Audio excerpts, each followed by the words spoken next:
पूर्ण होगी तो वो ब्राह्मण देवता दूसरों की भलाई किया करते। तो कहते ब्राह्मण देवता अपने घर में सत्यदेव भगवान की कथा कर रहे।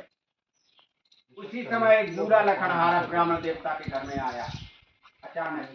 तो लकड़हारे ने ब्राह्मण देवता को प्रणाम किया और कहा कि हे भक्त एवं पूजन कर रहे, इसके करने से क्या पुण्य मिलता है, क्या फल मिलता है, कृपया करके मुझे बतलाइए।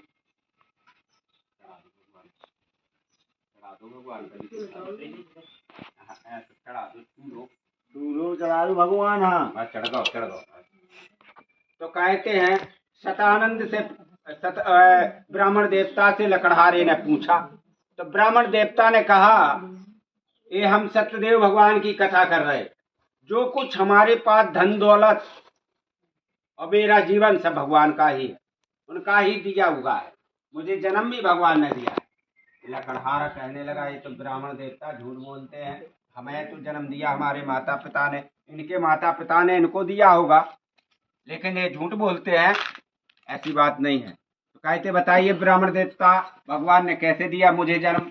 तो कहते हैं ब्राह्मण देवता जल वायु पृथ्वी आकाश से बना है शरीर, जब जाता है शरीर तो पंच देवताओं को समर्पित किया जाता है, जिनका जो हिस्सा है उन्हीं को दिया जाता है। तो कहते हैं संस्कार किया जाता है। तो इस प्रकार से ब्राह्मण देवता की बात को सुन करके लकड़हारा प्रसन्न हो गया, कहने लगा कि ब्राह्मण देवता क्या मैं सत्यदेव भगवान की कथा कराऊंगा तो मैं भी आप जैसा धनवान हो जाऊंगा, बड़ा आदमी। बोला बिल्कुल भगवान की मर्जी होगी तो हो जाओगी। तो देखो लकड़हारे ने वहीं बैठ करके सत्यदेव भगवान की कथा सुनी और भगवान के चरणों में प्रतिज्ञा की कि हे भगवान आज गांव में लकड़ी बेचने में जितना भी धन मिलेगा उसी धन से हम सत्यदेव भगवान के उत्तम व्रत को करेंगे। ऐसी प्रतिज्ञा करके लकड़हारा गांव में लकड़ी बेचने के लिए चला गया। तो भगवान को उसके ऊपर चिंता थी, क्योंकि उस लकड़ियों का दाम इतना नहीं मिल सकता था कि सत्यदेव भगवान की कथा करा ले और नगर भोज कर ले।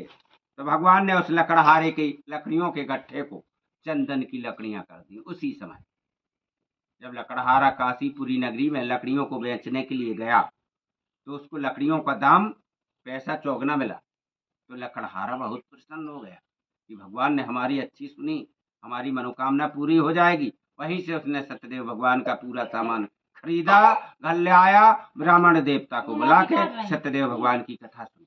सत्यदेव भगवान प्रकट होकर लकड़हारे को दर्शन देने लगे, कहने लगे लकड़हारा जा हम तेरी इस सेवा से प्रसन्न हो गए। तो लकड़हारे को धन पुत्र आदि से संपन्न करा दिया।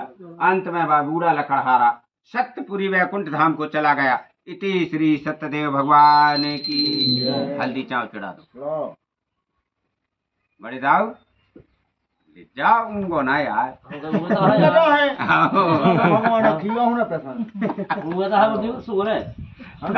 हम आके खाए बीच ले नींद आए।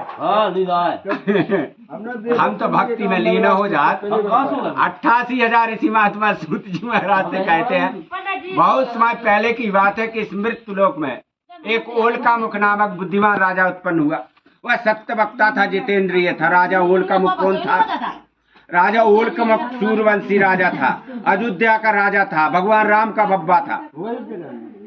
कहते राजा जितेंद्रिय था, इंद्र से उसने विजय प्राप्त कर ली थी तो वो जितेंद्रिय कहलाता था। तो कहते राजा ओलका मुख इतना धर्मात्मा था कि भगवान की सेवा अपने हाथ से किया करता था और रोजाना अपने गांव में जाके गरीब ब्राह्मण गरीब दान दिया करता।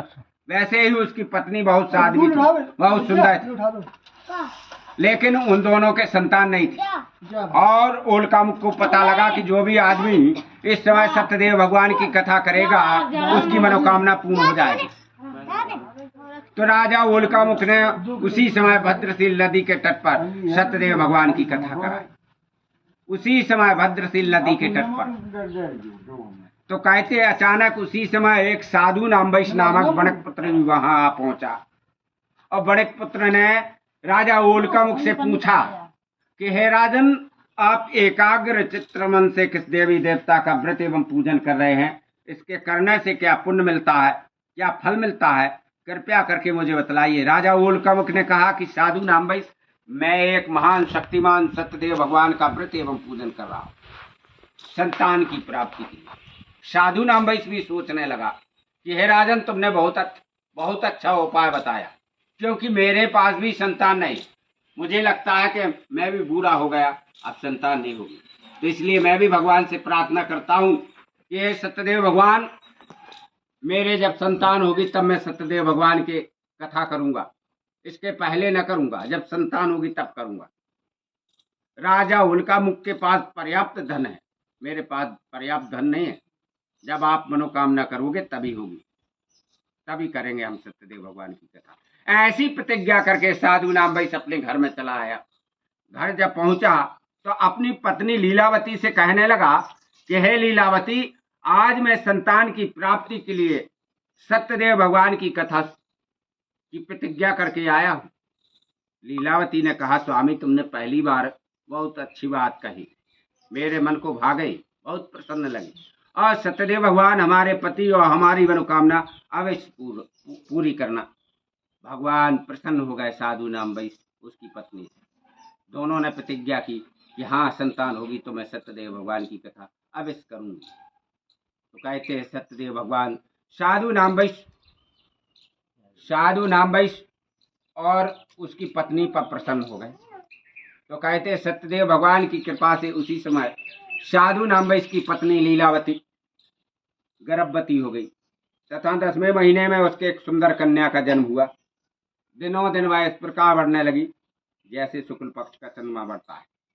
विद्वान पंडितों ने उसका नाम क्या रखा? कलावती। तब लीलावती बड़े प्रेम पूर्वक अपने पति से बोली कि हे स्वामी, आपने संतान की प्राप्ति के लिए सत्यदेव भगवान की कथा करने का संकल्प किया है, अब आप उसे करिए। साधु नाम वैश्य बोला, हे प्रिय, इसके विवाह के समय करूंगा।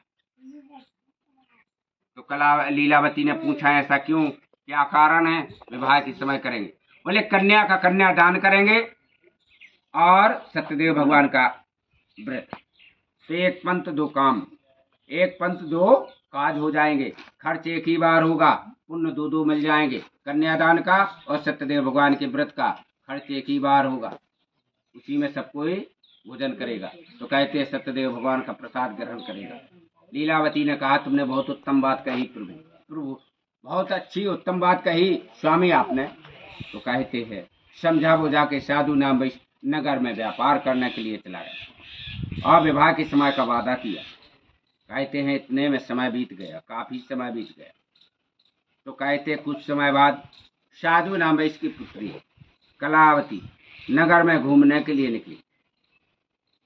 जैसे ही नगर में घूमने के लिए निकली, उसी समय उसके पिता साधु नाम वैश्य ने अपनी पुत्री कलावती को देख लिया और मन मन सोचने लगा, हमारी कन्या तो बड़ी हो गई, क्योंकि कलकाल का मनुष्य क्या करता है, पुत्र को ज्यादा खिलाता है, पुत्री को नहीं देखता है, बस वह सोचता है कि मर जाए तो अच्छी है।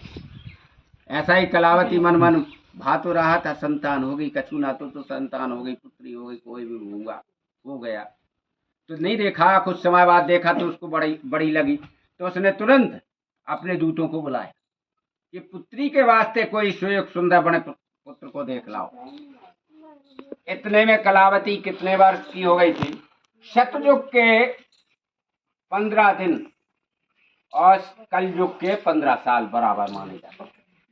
जब कलावती त्रयोदशी की हुई, प्रदोष के दिन की, उसी समय साधु नाम वैश्य ने उसके विवाह का समय निर्धारित कर दिया। तुरंत अपने दूतों को आदेश दिया कि हमारी पुत्री के वास्ते